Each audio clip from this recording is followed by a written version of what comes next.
खिला के मास्टर मोटका में बजावत है बुझात के खेलते का बजावत रहो भाई हम तारे के बनावे आई बनी हमके बने रहे तो घर जा हमारा भैया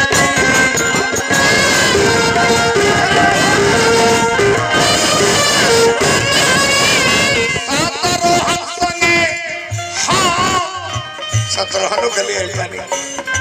सतरोहन संगे हम बन रहल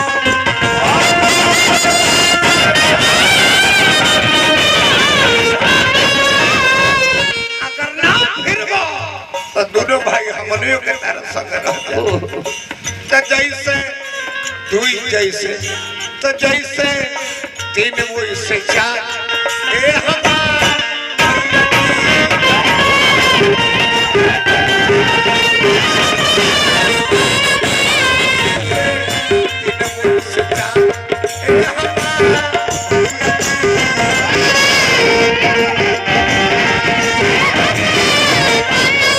ए भारत के भोजपुरी के मशहूर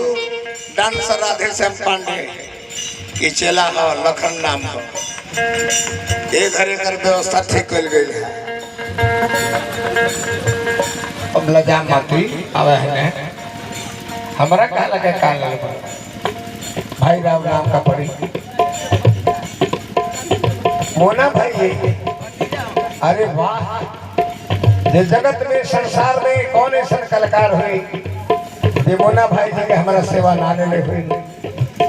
उनकर परिवार से हमारे उतारी हमें हजारों हजार रुपये पुरस्कार दिले हमारा मुन्ना भैया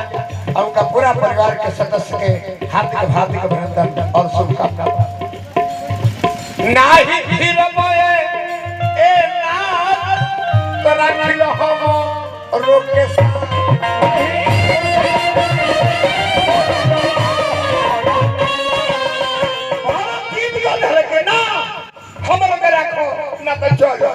नहीं फिर बोए ना रखिलो हम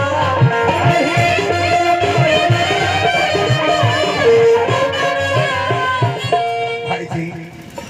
अगर चलबो के हम रखिलो भाई के दूल्हा ए हम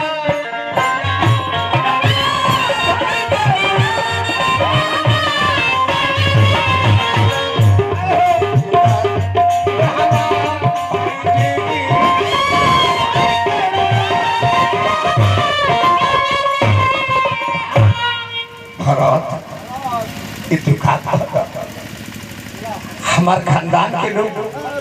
बात के चलते दियका से अपन शरीर चटवा देले हो हमनी के राजा हरिश्चंद्र इच्छा वंश के गंगा जी के धरती पर ले खातिर हमारे खानदान के लोग एगो बेटा पैदा करे तो ओकरा बाद तपस्या करे लागे देह में दियका लग जाए ओ